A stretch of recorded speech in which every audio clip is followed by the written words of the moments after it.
Bom, Lobão, obrigado por estar aqui para essa entrevista. Queria te perguntar primeiro a respeito, já que o tom da Flip nas mesas até agora tem sido sobre os protestos, profundamente contaminados pelos protestos, pelo tom político, e o timing do seu livro também, né, que foi lançado pouco antes da explosão, né, desses protestos. Coisa premonitória, assim. Então, justamente, te surpreendeu essa onda de protestos? Pelo tanto que você refletiu sobre o país como um todo? Olha, sinceramente, a eclosão desses protestos ela foi muito fora de hora, mesmo porque ela foi manipulada, né? Tem o movimento Passe Livre, querendo desestruturar o governo de São Paulo. Agora, a reação, as consequências dessa primeira leva é que desnortearam todos os nossos prognósticos, né? Agora, se você me perguntar se eu estou achando legal, eu estou achando isso tudo muito perigoso, sabe? Eu acho que essas manifestações elas começaram muito assim, focadas nos 20 centavos, logo depois daquela pancadaria na polícia de São Paulo, ela se transformou numa coisa muito maior e meio que acéfala, amorfa, né? Uma revolta do Estado bruto, e para migrar por uma reação muito segmentada, como a passeata dos médicos, dos caminhoneiros, dos revoltados porque tem um buraco nas ruas ou na catraca. E tanto um lado quanto o outro, se você não tem foco em nada, você não está reclamando de nada. Ou se você também começa a focar em multifatores, você não vai chegar a lugar nenhum. Então o que eu tenho medo é que seja uma guinada mais à esquerda, ou seja, uma venezualização do Brasil se tornar uma grande republiqueta neoditatorial bolivariana, entendeu? Mas você acha que a segmentação justamente acaba representando uma venezuelização da... Não a representação, mas enfraquece o foco. Já como começou sem foco, o excesso de foco também enfraquece um foco, porque não é o governo, né? É o quê? Os médicos. Mas que governo? É o governo do Estado, é federal? Qual é o núcleo real da insatisfação? Esse é o grande problema. E eu acredito que só favorece a extrema esquerda, que é mais organizada. Tanto é quem que foi se reunir com a Dilma?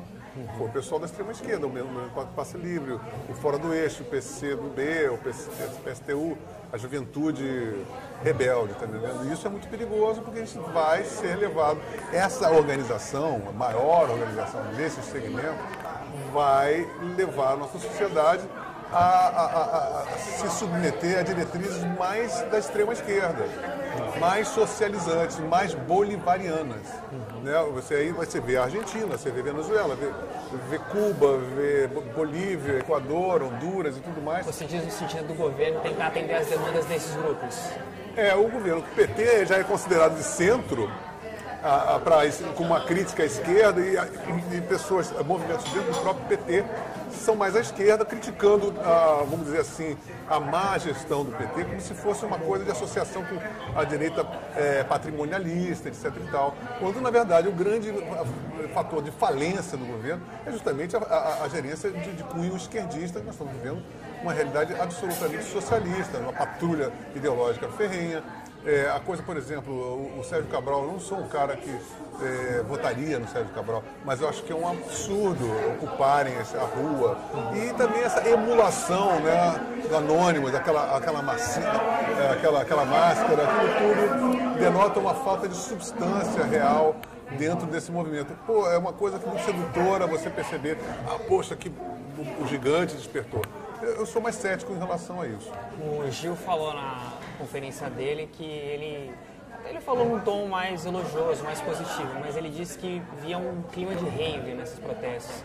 Você acha que é isso mesmo? É um clima de rave? Tem uma revista para adolescentes, que eu não vou dizer o nome aqui, que tem receitas de topetes e penteados das garotas para poder paquerar os manifestantes gatinhos, entendeu? É basicamente isso. Afinal de contas, se a gente estava 20, 30 anos ouvindo música sertaneja, pagode, sentando na boca da garrafa, vai ser muito difícil você ter uma manifestação de cunho, de uma substancialidade, de um foco e de uma qualidade de reivindicação. Você tá entendendo? Então, esse é o grande problema. A gente não tem, a gente é o penúltimo país em ensino no mundo. Ora, se os estudantes, que são os penúltimos no mundo, estão reivindicando, coisa boa não vai pintar. Não é verdade?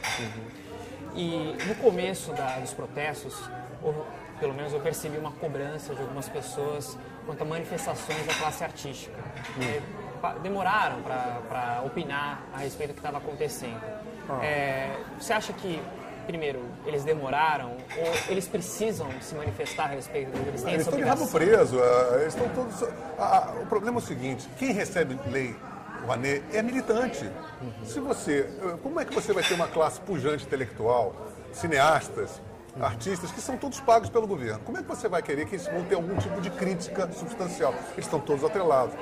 E esse agora evento do ECAD agora vai piorar mais, porque agora vão estatizar, então todos vão receber favores do governo.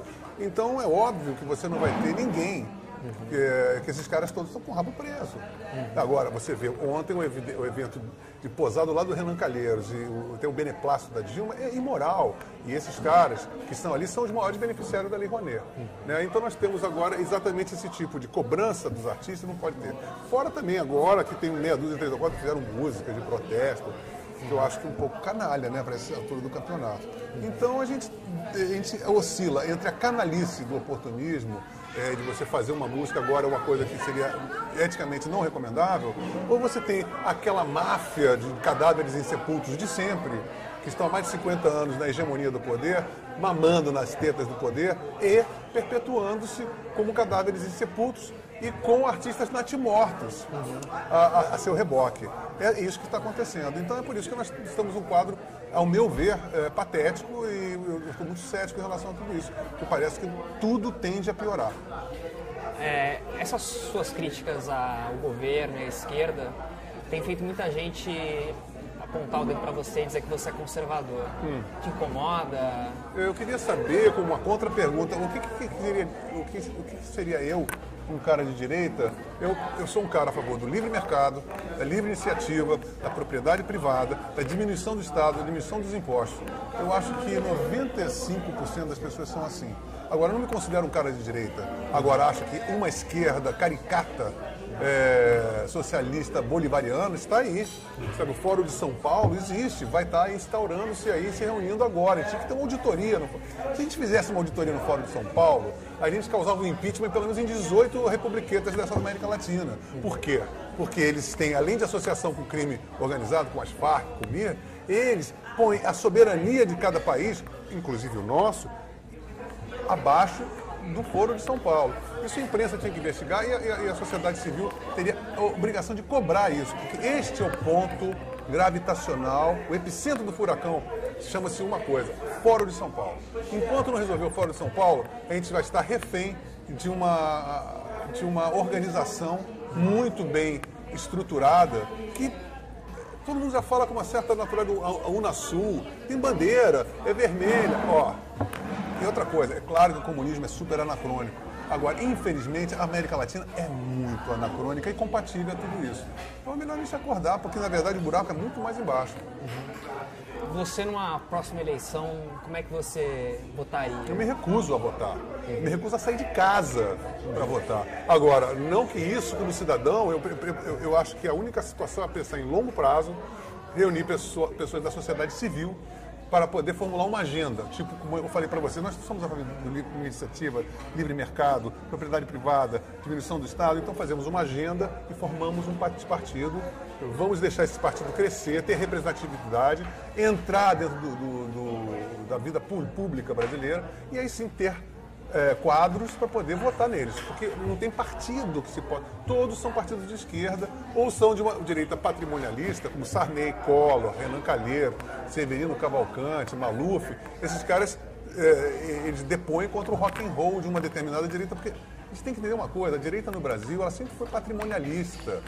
Né? Então, assim, são coronéis, são feudos. A gente nunca vivenciou no Brasil um estado de capitalismo.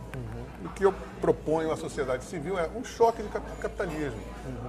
Livre mercado, competição, mérito, em vez de assistencialismo, uma máquina inchadíssima, 39 ministérios, isso é um absurdo, ainda vão criar agora no Ministério da Cultura mais 200 cargos para poder vigiar o ECAD. Então, esse tipo de pulsão é que acaba com a gente.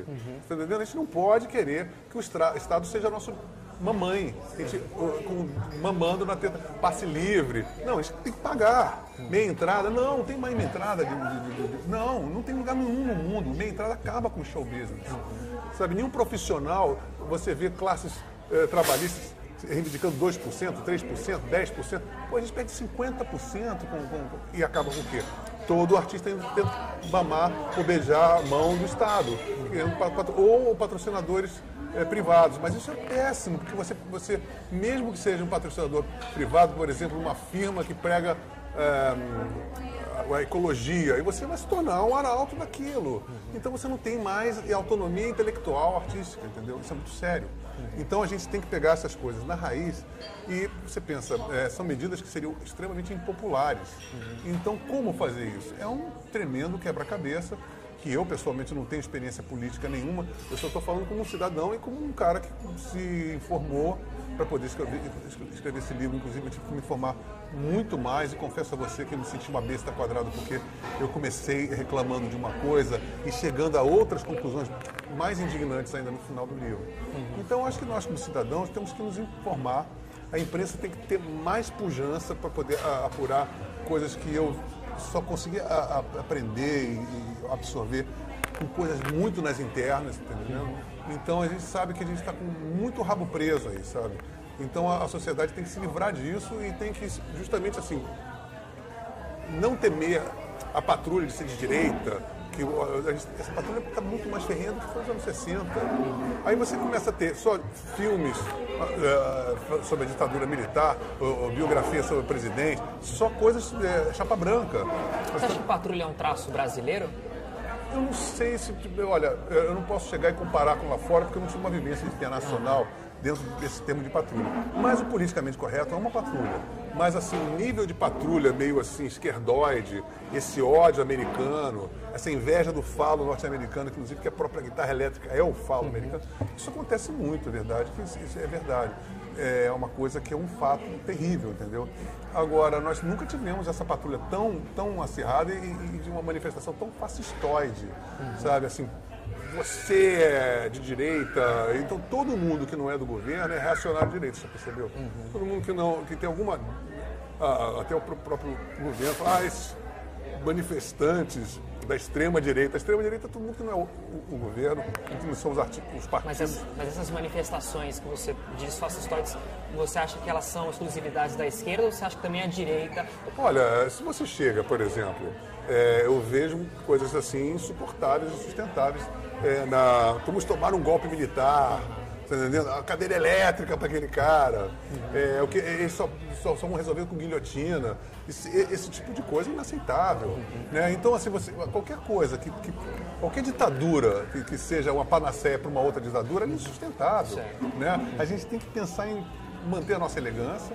E os trâmites democráticos não podem ser defenestrados, não é verdade? E com o máximo de gentileza ao adversário possível, sabe? Por mais que a gente seja defenestrado por eles, a gente tem que entender que um erro não justifica o outro. Se eles estão errando, o problema é deles. Eu não vou tentar sobrepujá-los com os mesmos erros que eu os condeno, né? Então é uma situação muito complexa, na verdade, né? Porque como é que você vai manipular isso no sentido positivo da palavra manipulação, ou seja, assim, como você vai estruturar, organizar a sociedade perplexa, quando nós não temos uma representação política, os partidos estão totalmente desmilinguidos na sua estrutura. É uma situação muito complexa. Eu sou, como eu falei para você, eu sou muito cético, eu não consigo ver o Brasil melhor nos próximos 50 anos. Não. Então, bom, para finalizar, o que tem de projeto? Futuro, disco, o que você está programando? Eu tenho muitas coisas. Olha, eu estou agora fazendo um adendo do livro, que vai se chamar Terra de Ninguém na Terra do Nunca. Eu tenho em mente fazer um romance, né, escrever um romance. Estou escrevendo material para o meu disco de músicas inéditas, que eu não estou conseguindo, desde 2005 não lanço músicas inéditas. Eu estou em turnê e vou musicar uma ópera também. Como é que é? Você pode falar? É o seguinte, eu encontrei com um diretor de teatro e um autor de teatro, que é o Roberto Alvim. A gente está se falando e ele fez uma peça maravilhosa, um Pinóquio. eu li agora, e ele vai fazer uma coisa também, um outro trabalho com o John Nashville, que é uma ópera de Schubert, uma obra inédita dele, e me convidou para fazer, musicar uma coisa operística, vamos dizer assim, um trabalho teatral barra operístico, que chama-se Peter Pan. Eu falei, não tem errado nunca, Peter Pan. Sim. Eu acho que seria muito interessante. Então, é um trabalho que não tem nada a ver com música popular, quer dizer, nada que você tenha refrão, né? Então, é uma experiência que eu estou muito curioso também. Para agora, para 2013? Eu acho que não, porque ele já está entrando no segundo semestre de 2013, até a gente compor, até ele conseguir organizar tudo, eu acredito que seja para o ano que vem. E o ano que vem vai começar as filmagens do filme, do meu livro também, né? Os 50 anos a 1000. Legal. Obrigado, viu, Lobão? Eu que agradeço, cara. Valeu mesmo.